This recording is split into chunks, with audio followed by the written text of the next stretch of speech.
العالمين والصلاة والسلام على أشرف الأنبياء والمرسلين نبينا محمد وعلى آله وأصحابه ومن سار على نهجه إلى يوم الدين. أما بعد،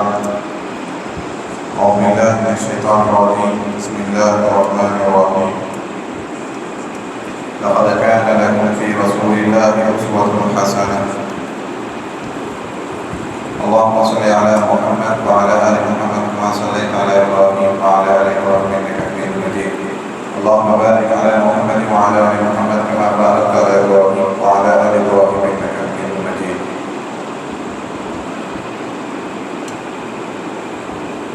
تمام تعریف اللہ کے لیے لائق و زیبا ہے کہ اسی کی توفیق سے ہم سب علم سیکھتے ہیں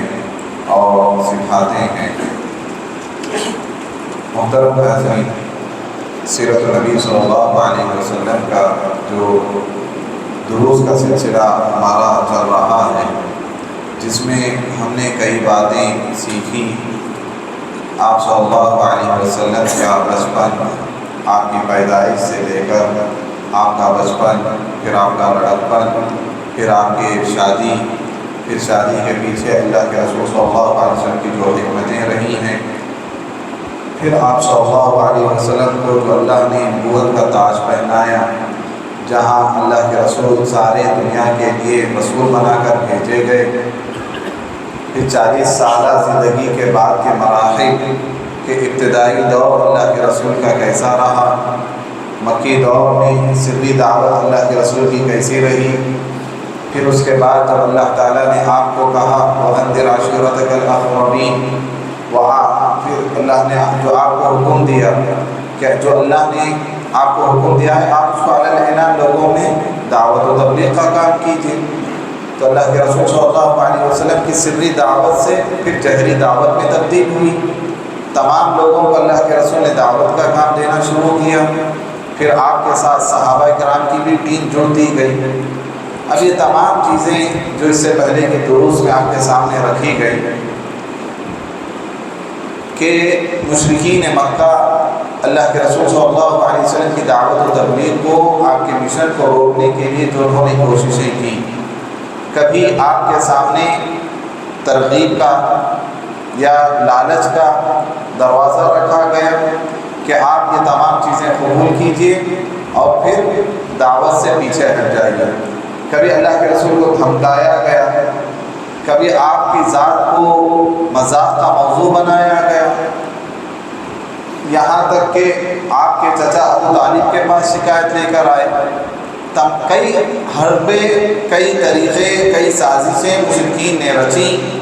اور دعوت کا کام روکنے کی انہوں نے کوششیں کی.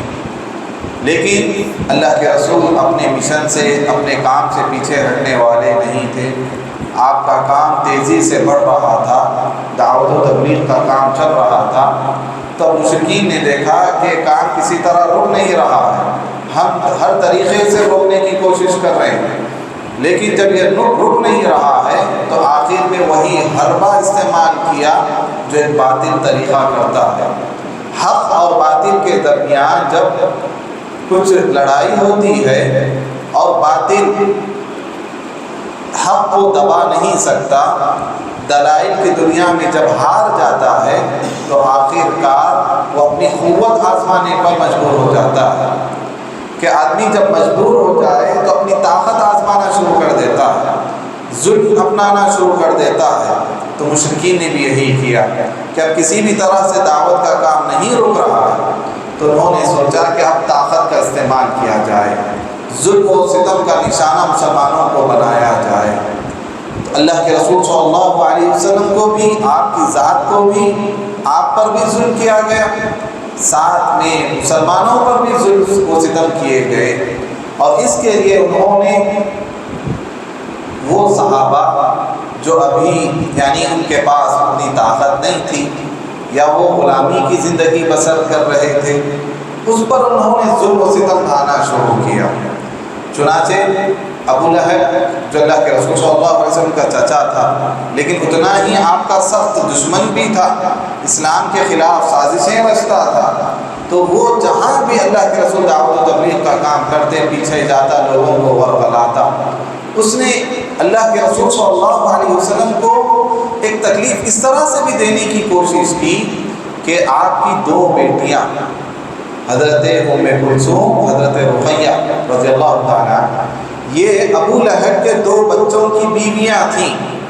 جب ابھی نبی نہیں بنائے گئے تھے, اللہ کے رسول نے اپنی دونوں بیٹیوں کو ابو لہب کے گھر میں دیا تھا. ایک کا نام عتبہ, ایک کا نام عتیبہ. یہ اللہ کے رسول صلی اللہ علیہ وسلم کے داماد تھے, یہ ابو لہب کے بیٹے تھے عتبہ اور عتیبہ. اللہ کے رسول نے انہیں اپنی بیٹیاں دی تھی. تو ابو لہب دشمنی میں یہاں تک اتر آیا کہ اس نے اپنے بیٹوں سے کہا, عتبہ اور عتیبہ کو بلا کر کہا کہ دیکھو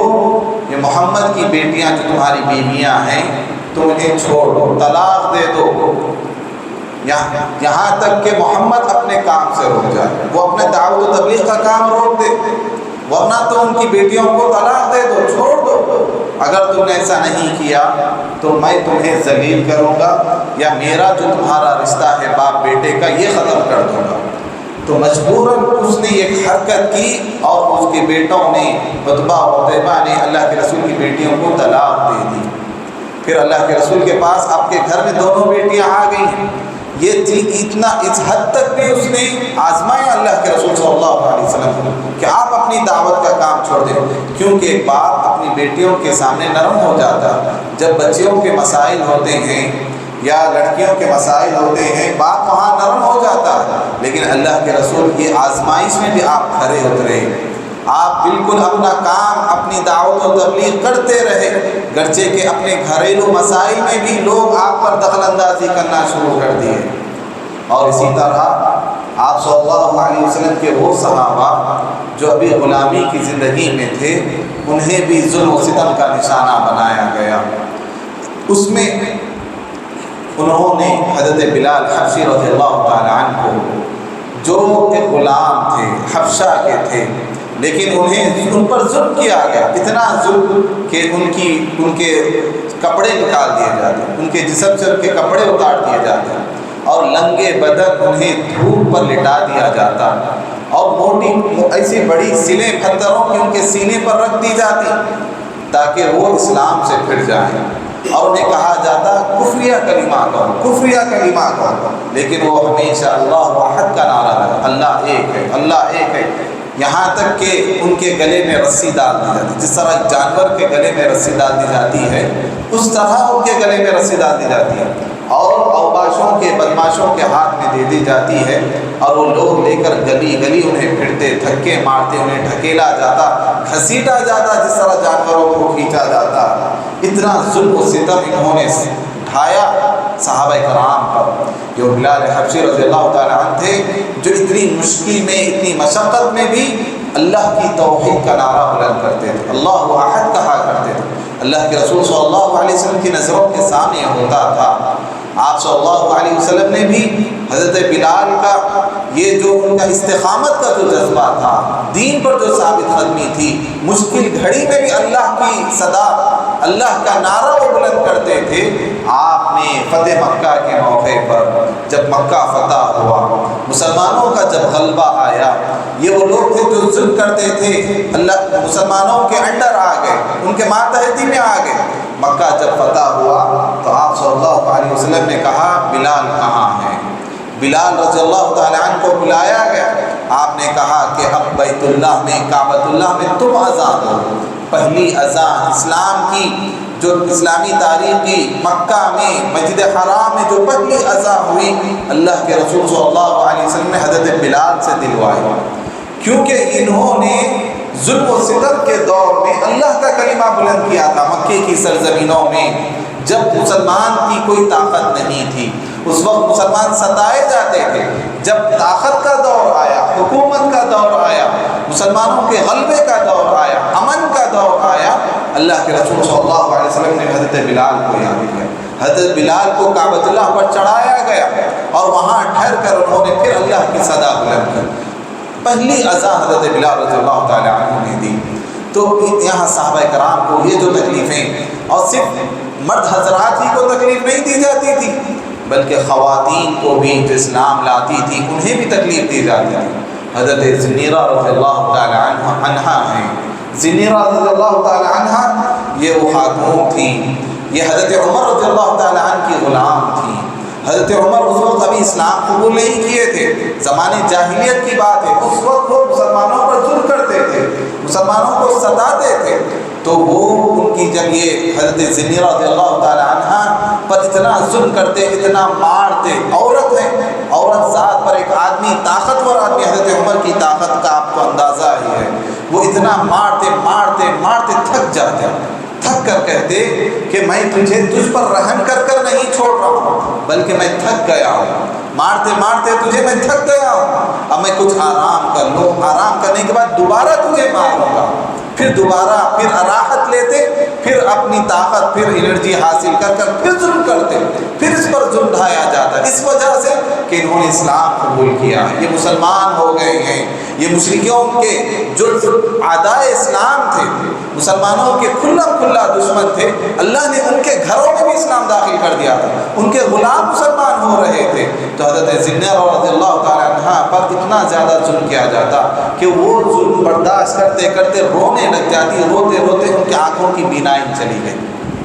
آنکھوں کی بینائی چلی گئی، تو انہوں نے اللہ سے دعا کی، حضرت زنیرہ رضی اللہ تعالی عنہ نے اللہ سے دعا کی، اے اللہ میرے ظلم کی وجہ سے، مجھ پر جو ظلم ہو رہا ہے اس کی وجہ سے میری بینائی چلی گئی، آنکھوں کی روشنی میری چلی گئی، اگر یہ ان لوگوں کو معلوم ہوگا تو یہ لوگ کہیں گے یہ دیکھو یہ کیسی خاتون ہے، اسلام لائی ہے، اس کی بینائی چلی گئی ہے، ہمارے معبودوں کی آہ تجھے لگی ہے جس کی وجہ سے تیری بینائی گئی ہے، یہ لوگ مجھے ایسا طعنہ دیں گے، اے اللہ میری بینائی تو لوٹا دے، اللہ تعالیٰ نے صبح میں ان کی بینائی لوٹا دی۔ آدمی جب ظلم میں پیستا ہے مسلمان کی وجہ سے، اسلام لانے کی وجہ سے، یا آپ کسی اسلامی شریعت کر کسی حکم پر آپ عمل کرتے ہیں، گھر میں آپ پر طعنے دیے جاتے ہیں کہ آدمی اتنا ابھی جوان ہے، داڑھی رکھ رہا ہے، ایسے کئی طعنے اسلام کی وجہ سے ملتے ہیں، اگر آدمی ایسے وقت میں صبر کا دامن تھامتا ہے، استقامت اختیار کرتا ہے، اور پھر جب اللہ سے دعا کرتا ہے، اللہ تعالیٰ ایسے بندوں کی دعاؤں کو قبول بھی کرتا ہے، تو حضرت زنیرہ رضی اللہ تعالیٰ عنہ نے دعا کی، اللہ نے قبول کی، اور اتنا ہی نہیں، کبھی اہل ستم، یہ ظلم ظالم لوگ سارے خاندان کو تکلیف دیتے، آل یاسر، یہ ایسا خاندان، یاسر رضی اللہ تعالیٰ عنہ، ان کی بیوی حضرت سمیہ رضی اللہ تعالیٰ عنہ، ان کے بیٹے حضرت عمار رضی اللہ تعالیٰ عنہ، یہ تینوں نے اسلام کو، پورا گھرانہ، پوری فیملی اسلام قبول کر لیا، لیکن یہ ابو جہل کے غلام تھے، ابو جہل جو کہ اللہ کے رسول کا سخت دانی دشمن ہے، اس کے گھر میں اسلام داخل ہو گیا، اس کے غلام، پوری فیملی اسلام قبول کر چکی ہے، کون؟ آل یاسر، یاسر، ان کی بیوی سمیہ، ان کے بیٹے عمار، لیکن یہ ابو جہل ان لوگوں پر اتنا ظلم کرتا کہ ایک خاتون کا ایک پیر ایک گھوڑے سے باندھ دیتا، دوسرا پیر دوسرے گھوڑے سے باندھ دیتا، اور گھوڑے کو دوڑایا جاتا،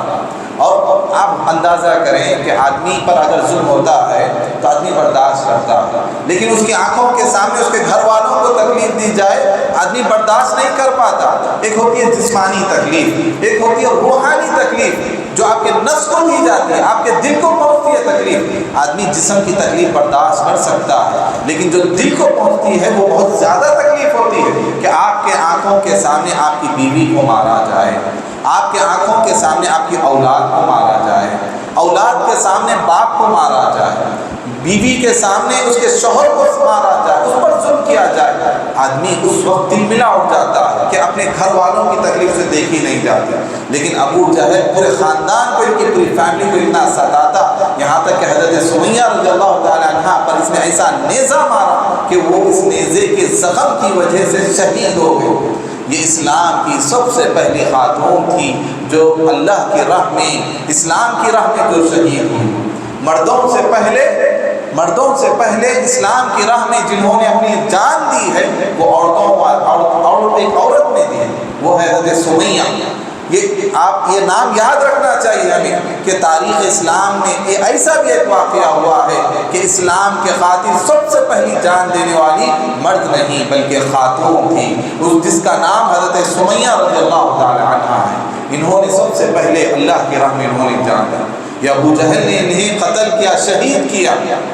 تو اس طرح اللہ کے رسول صلی اللہ علیہ وسلم کے سامنے صحابہ کرام کو